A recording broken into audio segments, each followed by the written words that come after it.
Do you suffer from stress, anxiety, or depression?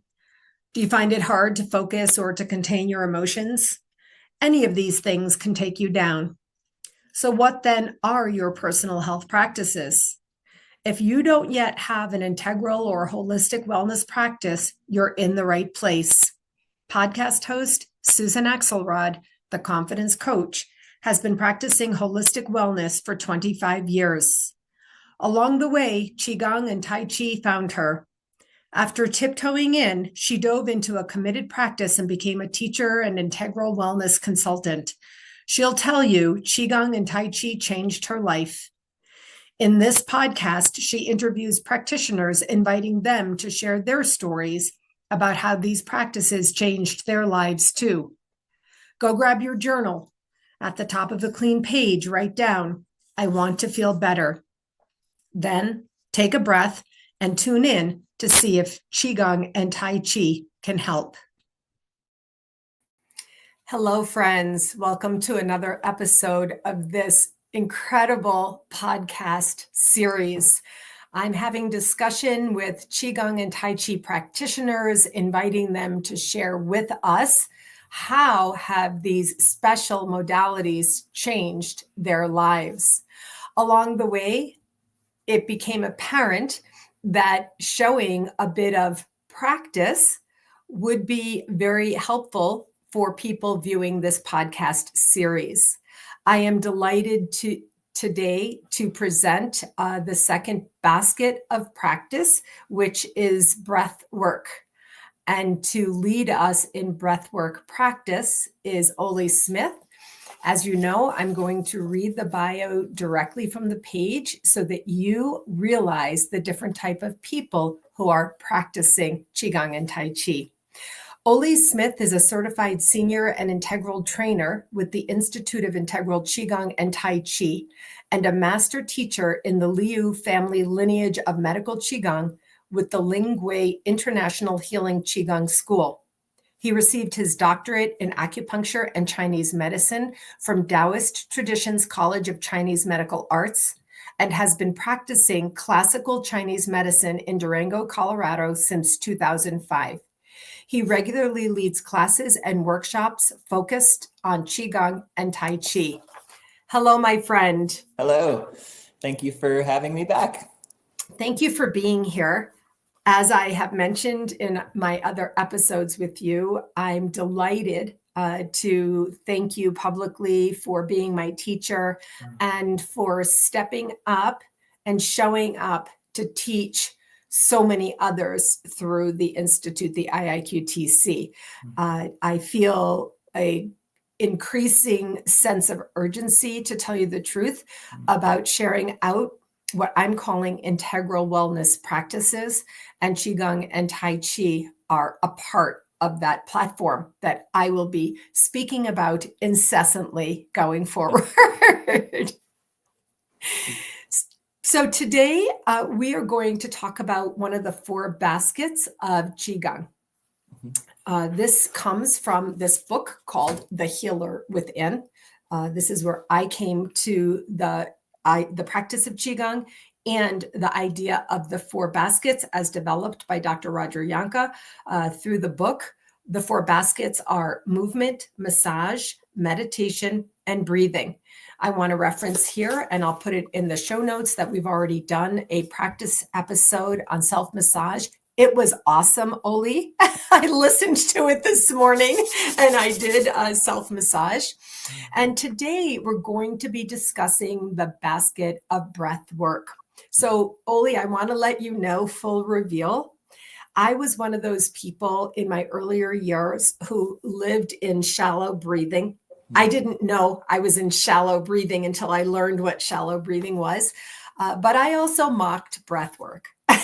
So I didn't believe that something that was natural, innate, could actually serve and make a difference. So before we get started in the practice, I wanted to invite you to just share a bit about your practice of breath work, how you came to it, what you do, and so on. Yeah. And I think you're very right. Breathing, I feel like, is the one thing that we never needed to learn how to do. We needed to learn how to walk, and we needed to learn how to do pretty much everything else we do, but breathing, as you said, was just innate right off the bat. And so it is not uncommon that we may not do it very well because again, it's not something we had to learn and figure out, and what works and what doesn't. And so, yeah, I do think it can kind of fly under the radar as far as one of those practices, or really just one of those wellness methods, as you're talking about, the integral wellness methods.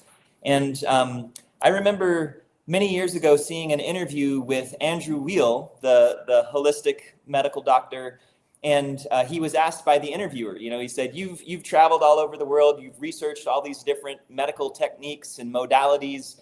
What's the one thing that stands out to you? What's the one thing you could recommend to everyone? And he paused and he took a breath and he said, really, the one thing I would recommend to everyone is breathing.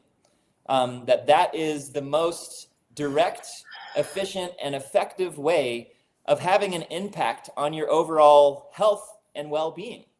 And it's something that we're always doing anyways. And so it's right there available to us. And I think that, that really just resonated with me. And it really, I think it made me respect him a lot more, I think, because it wasn't about, oh, here's this thing you need to go out and acquire or something. Supplements and right. Medications. And I thought of that too when you said that. Mm-hmm. Yeah. And so, yeah, I think breath practice can be profound. I remember when I was in my undergraduate studies, I went to a school. I went to a school called the Naropa Institute, and it had a lot of traditional Eastern arts as part of the curriculum. And we were doing a yoga class, and I was 18 at the time, and we did this really long pranayama process. That it was the first time where I really felt like I had. Just by doing breath work, like a very kind of altered state, out of body experience. And I think to me, that was when I really had that first experience of the breath is so powerful and it can do so much. And, and I think it not only helps us to access certain aspects of ourselves and, whether it's held emotions or thoughts or feelings or however, it not only helps us access those, but the same method that helps us access them also helps us to unwind and release and discharge them. And so I think that's another thing that is so beneficial and so efficient about breath work, is that you don't have to do one thing to get somewhere and then shift and do something else. You can just continue to do that same thing, and you can get everything that you need. And again, it's something we're always doing anyways. What came up for me just now, because I am a practitioner of Qigong, I am trained and certified in Qigong basics, was that the combining of Qigong with the breath work, or whichever way you say, the doing of the basket of breath work inside Qigong is the answer to what you just said, which was where we can access certain aspects of ourselves. We could call them soul parts. We could call them emotional, beings inside us. And then you said it can also help us to unwind, release, and discharge those same perhaps difficult aspects of ourselves, the emotionality or whatever that we hold on to. And I've experienced this personally, just want to say personally, deeply using these practices.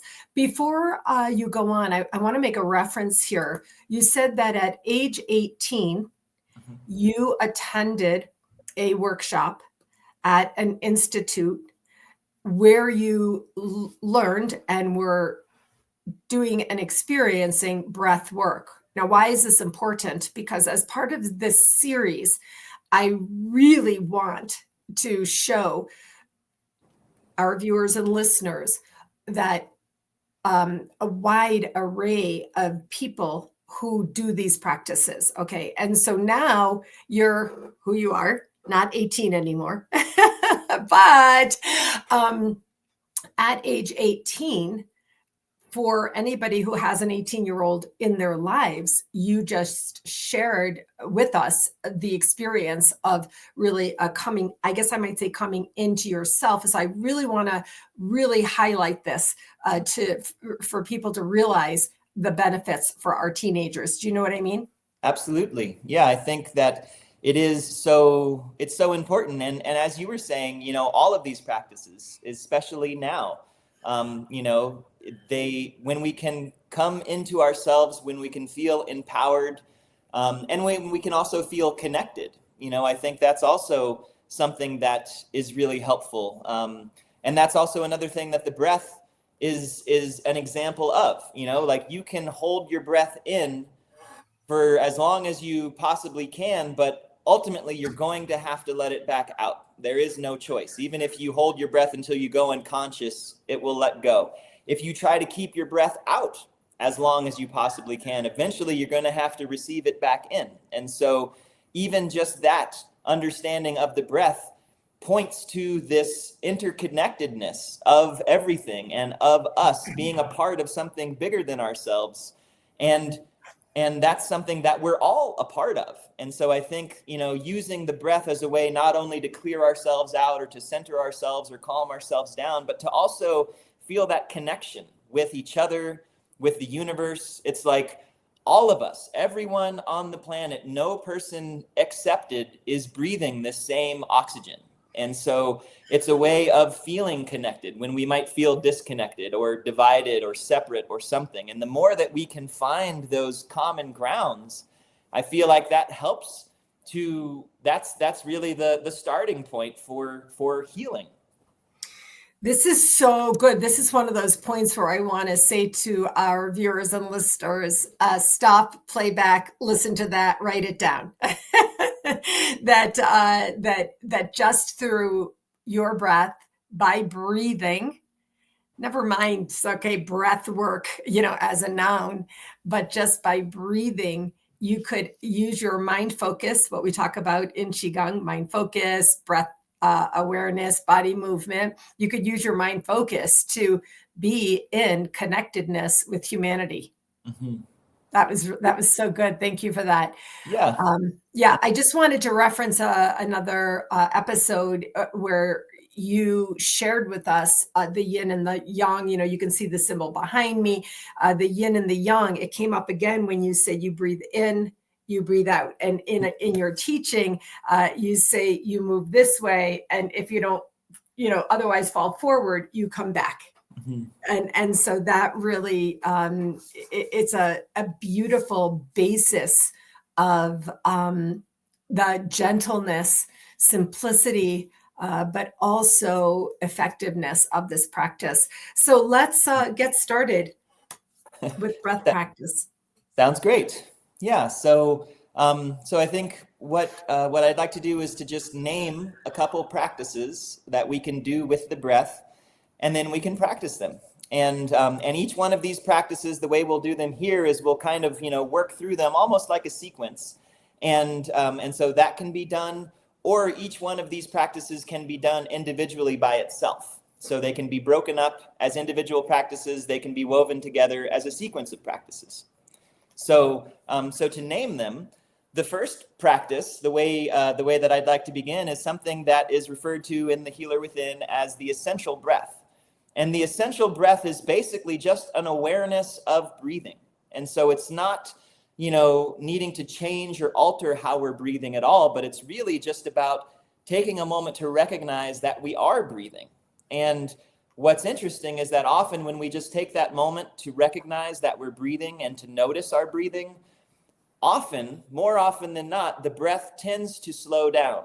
And it tends to move a little bit deeper in the body, and it tends to feel a little bit more complete.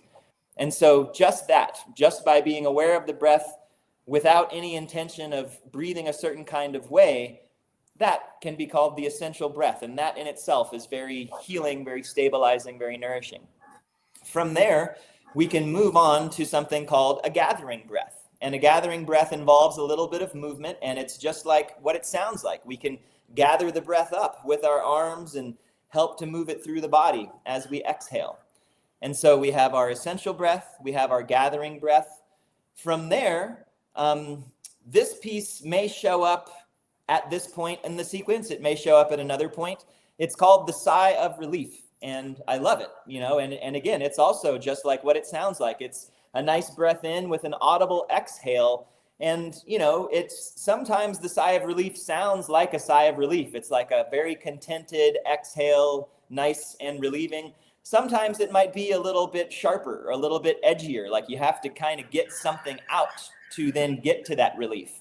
And, I often find anytime if I'm thinking like, let me do a sigh of relief, I always end up doing more than one because it just feels so good. Or it feels like, yeah, now that I got that out, now I want to do it again. And maybe, maybe 2 times, maybe 3 times, maybe 10 times. And so a nice sigh of relief. And then there's more of a specific kind of breath practice, we could call it, which is often referred to as shi, hu. Yeah. And in Chinese, shi means inhale, hu means exhale. And so it's 2 very small inhalations. So I like to call them little sips of breath. We're not taking big inhalations because we're doing 2 inhalations. So you don't need to do a big inhalations. It's a little sip and a little sip. And that helps to fill up the breath, fill up the chest, and then a nice long exhalation. And, there's many benefits to this practice. One of them is that by taking 2 sips of breath, you have the inhale filling up the lower lungs, the inhale filling up the upper lungs, you get a nice stretch around the rib cage in those intercostal muscles.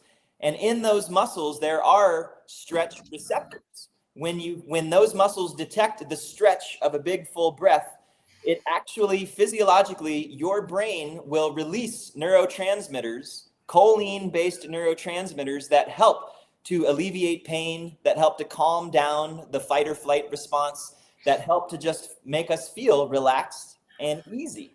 And so that's one benefit. Another benefit is it's a very efficient way of really getting oxygen into our body and getting carbon dioxide out of our body. And that helps to get the oxygen from our blood into our tissues, which then helps to fuel all of our metabolic functions.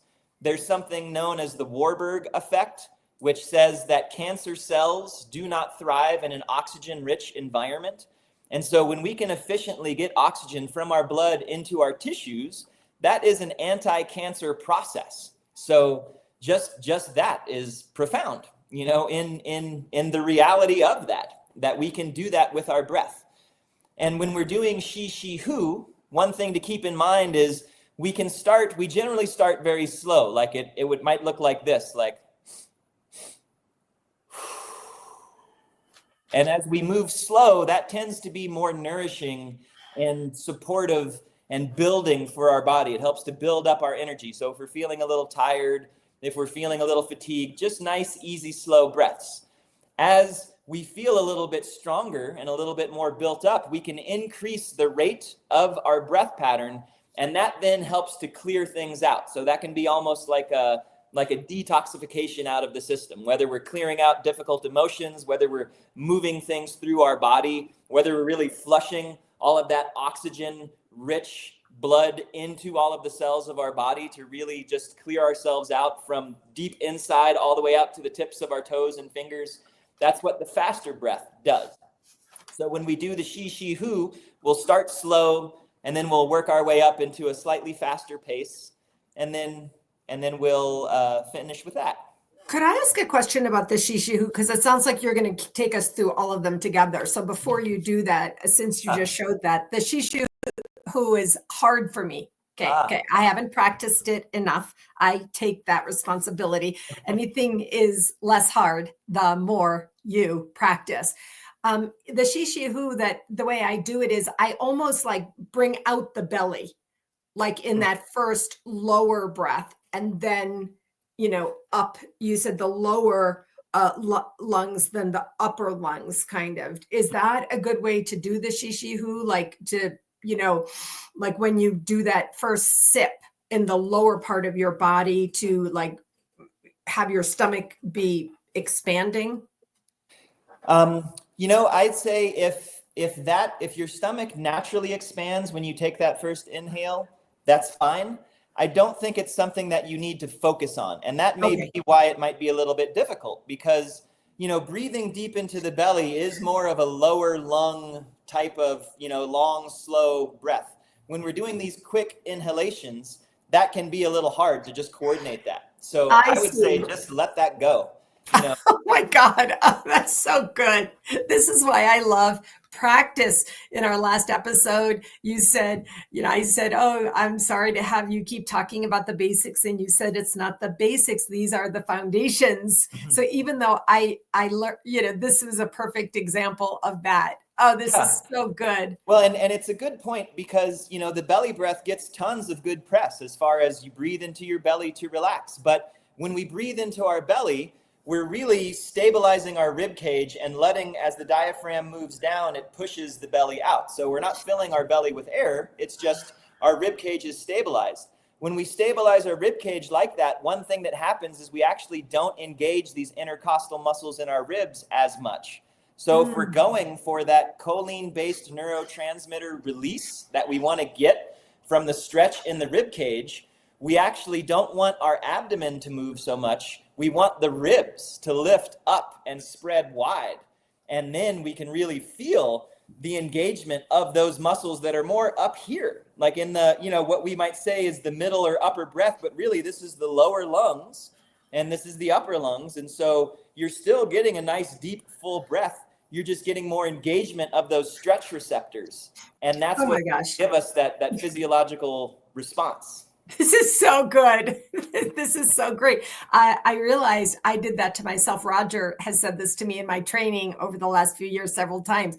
Like, Susan, stop being your own worst enemy. Like that, literally, I don't know how I came to that, but I don't want to get stuck on. I was in this way that you're describing it. It's as if it's a new way to me, even though it's not. I just guess I forgot because I'm not practicing enough. So thank you. That was really perfect and really helpful. And I was just doing it a little bit while you were talking. It's an entirely different thing when you're just really focusing on the breath. Sip, sip, exhale. Yeah. So And if I could offer one more piece to that is that, most of our lung tissue is actually behind us. It's in our, it's in the backside of our body. And so again, a lot of us, I think, are very oriented to either thinking that our chest, our lungs are up here, so we breathe very shallowly, or even if we're thinking like, oh, it's in the belly, we tend to breathe very much in the front of our body. And we're missing out on all of this space that we have in the backside of the body. I like to refer to that area of the body as the breath field. And so really, as you're breathing, any of these breath practices that we're doing, even the essential breath is really a great time to really focus on that, is to really invite the breath into the backside of the body, because there's so much room there that we don't always take advantage of. And when we breathe into the backside of the body, it actually engages muscles on the backside of our body that they tend to be underused, so they're tight and they're weak. And that's what leads to a lot of the issues that so many of us deal with, whether that's neck pain, shoulder pain, lower back pain. Just by breathing into the backside of the body can actually help to alleviate so much of those conditions. And again, it's something you can do all day, every day. You can be treating your back pain with your breath by breathing into the breath field, which is on the backside of the body. And again, it takes a little bit of mind focus to understand. And I know, because I'm so glad this came out, because it's more of a, you have to bring your mind focus to the breath field in the back of your body. And it's simply imagining it to be there and practicing and working with it. For me, I kind of think of it as going out a little bit more than a front or down or whatever. So I'm so glad that you really brought that up. This is extremely rich, my friends. Friends, listen, pay attention. This is rich, rich, rich. This is so good because it's honestly so simple. So let's get started with the breath practice today. Great, thank you. So if you'd like, you can close your eyes, or if you want to just soften your gaze, that's fine. And we can begin, as we always begin, with our Qigong practices by bringing our awareness to the three treasures, which are the body and the alignment of the body. So just taking a moment to feel yourself in your seat or if you're standing, just feeling the alignment, the earth beneath you, the boundless sky above you, and you in between, the conduit between the two. And then just with that, the second treasure, the breath, may already just take over. And so you can notice the breath and the movement of the breath into and through the body, and allowing the alignment of the body and the movement of the breath to be the focus of the mind. And then just engaging the essential breath, which is really just an awareness of the breath. And so, again, you don't have to change how you're breathing, but just notice that you are breathing. Notice where your breath is moving in your body as you breathe. Maybe there might be areas that feel a little restricted or tight. There might be areas that feel a little open and spacious. And so just noticing those and noticing what happens as you breathe. Maybe the breath naturally slows down a little bit, deepens somewhat. And if you'd like, you can use a little more mind focus to invite the breath into the backside of the body. You can think about breathing 360 degrees, like as if the rib cage is like a cylinder, and we're not breathing just into the front or the sides or just into the back, but all the way around. At the bottom of the rib cage is the diaphragm muscle, and I like to think of this muscle as like an umbrella opening as we inhale in all 360 degrees.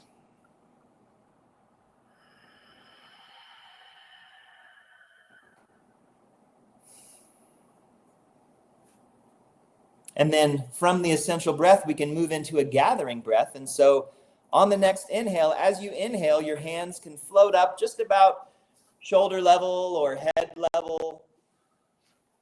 And then as you exhale, the hands can move down through the body, working to help move the breath through. And again, just inhale, gathering up. And exhaling all the way through. Just moving the arms as much as is comfortable. Again, inhaling. And exhaling. I sometimes like to think about this as like a little chi splash of water on the face. Like you can inhale a little chi splash and exhaling. Let's do one more.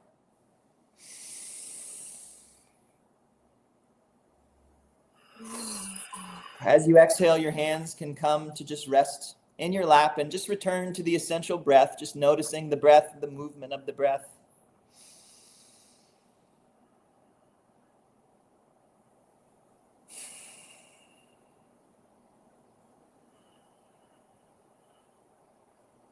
And then we can practice the shi, shi, hu breathing. And again, we'll go slow and we'll pick up the pace. And one thing to keep in mind is as we're doing shi, shi, hu breathing, if you start to feel a little dizzy or lightheaded, it's because you're hyperventilated, which means too much inhalation, not as much exhalation. So if you're feeling that way, just take smaller inhales and really focus on the exhalation. Or if you need to, just stop and return to essential breathing. So beginning with shi, shi, hu, we can start like this. Exhaling all the way out. And again.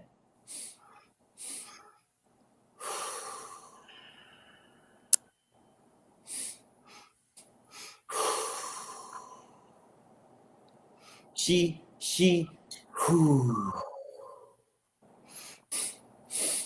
Finding your rhythm with it. Picking up the pace a little.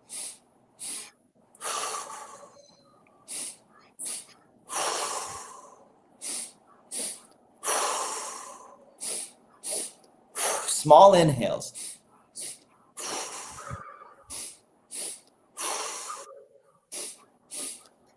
little faster.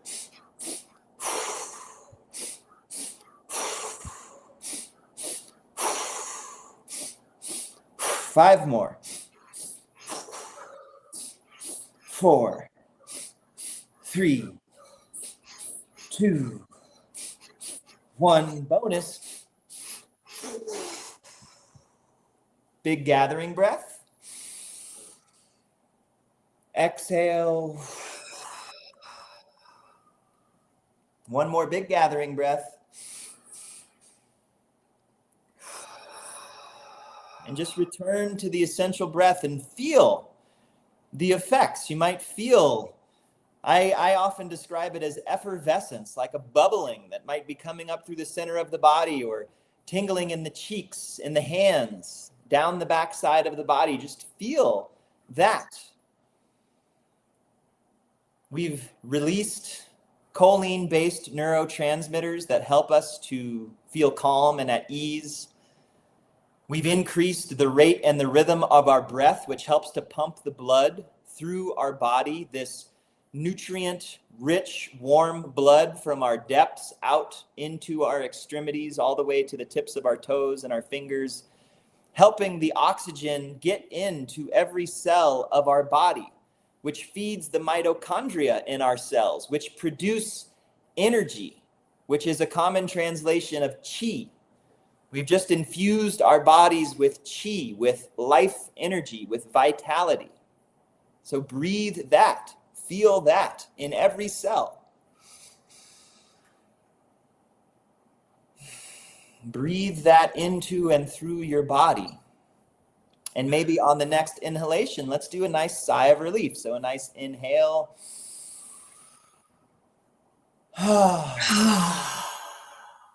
Let's do 2 more. Do a gathering breath with a sigh of relief.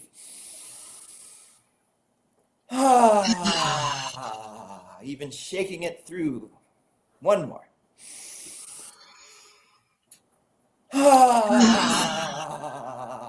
Into a blither.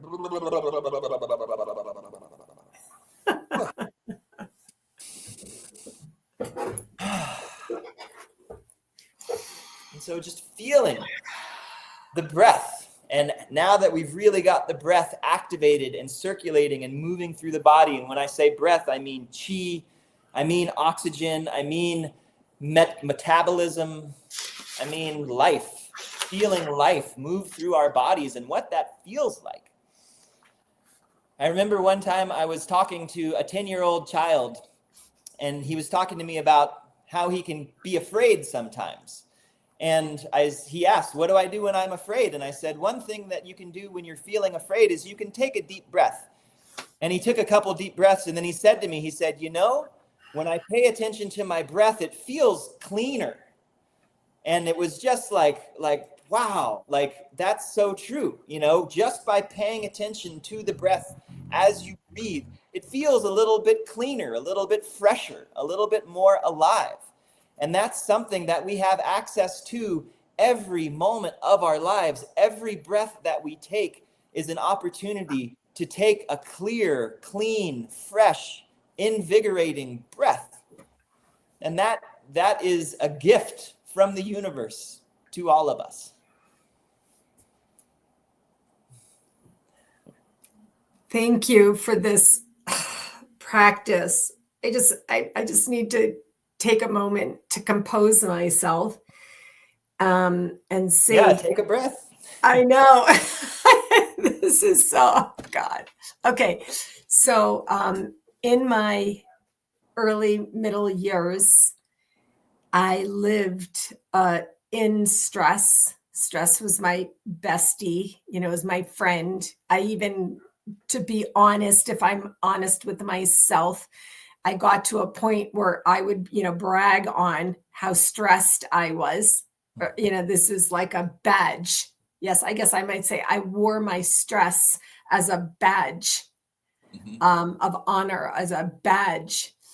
And it didn't go well for me.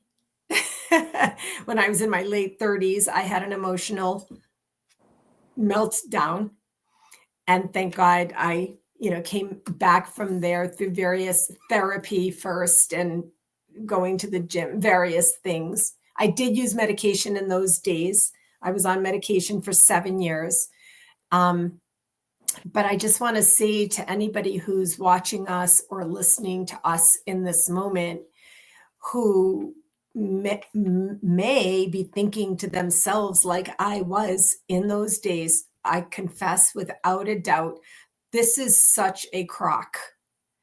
This could never work for me. This is like pretty stupid. I'm not proud of myself that I had this closed mindset, but I am here as the living proof that these practices work. And there's one thing that I know for sure, and that is they cannot hurt. So if you are deeply stressed, deeply worried, deeply anxious, or on the other side in a down frame, in a depressive state, in depression, in the depressive side of things, you can love yourself and lift yourself through breath work. In the anxiety side of things where I lived, you can help support your nervous system to come into what we call the parasympathetic, even though some of that breath work actually is in the sympathetic, right? The end result is where you're getting more of a balanced autonomic nervous system that is 100% in your control. And so I love the 10-year-old POV, point of view. When I pay attention to my breath, it feels cleaner, right? And so I want to really, really connect with people here and invite you to please take time and realize what we just did with you, Oli, because I'm the host here. I'm in charge. I have to, be responsible to the professional management of a podcast and not allow things to go on too long. I am aware of time, right? Our time here today. That entire breath practice, according to the timer that I'm looking at, took 6 minutes. That entire breath practice took 6 minutes. So Oli has taught us today breath practices from the book, The Healer Within, the essential breath, the gathering breath, and you got a little bit of Qigong, another basket, which is what we call body movement, right? In the gathering breath, you're also moving your body. And then you got another basket embedded here, which is meditation. The way I extrapolate, we're going to talk about this in another episode, Oli. The idea that you said to us, you imagine a little chi shower. We'll talk about that another time, but I call that a meditative practice where you use your mind to imagine something. And then we did Shi Hu. Because I asked my question, because I wasn't too embarrassed. I should have been embarrassed. I should have been too embarrassed to say, I didn't learn something. I'm not understanding it because, I'm a practitioner, I'm a teacher, I'm here as the podcast host, but I'm not here about worrying about whether or not I should be embarrassed. We're here, as you informed us in another episode, to review the foundations, which, as you said in another episode, informs your life. So I really got that from you. I love that. I've been thinking about that since you said it. So I felt and experienced. I did also in our training, but that was quite a while ago for me. So I experienced the Shi Hu. We're not going to get into it now, but the warming, the heating of the insides and all kinds of things I encourage people to look into. And then this whole idea, I'm going through pages of my notes from our conversation of the benefits that you actually, it's almost like a little mini detox that you're doing of your insides, where you don't have to drink green things or whatever these detox things are. And then finally, the sigh of relief. This is where I want to leave it today, Oli. The sigh of relief is the best present you can give yourself, because as I learned in my training, you sigh anyway, but you sigh from despair. You sigh from a lot of things on the negative side of the feeling scale. But here we are intentionally invoking a sigh, which actually supports your body. The sigh of relief is something I was like, what's that? The first time I heard about it, like, this is weird.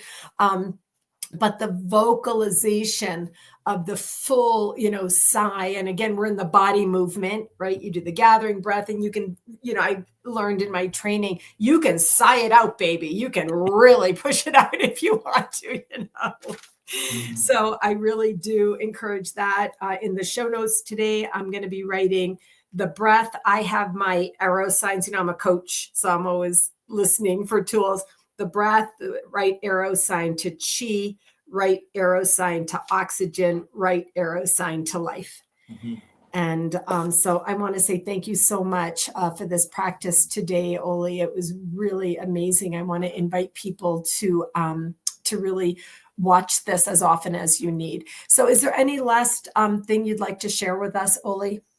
I think just that, as you were alluding to, that, however you're feeling, and whether you're taking medication or not, or if you're doing exercise practices, if you're eating a certain diet, breathing consciously and breathing well will make all of that work that much better. And so to get more out of everything that you're already doing, all you need to do is breathe.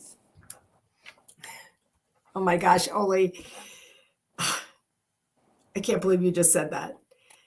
15 years ago, as part of my transformation journey, when I started teaching various people in small ways, small things, I created basically an affirmation, and I taught girls online.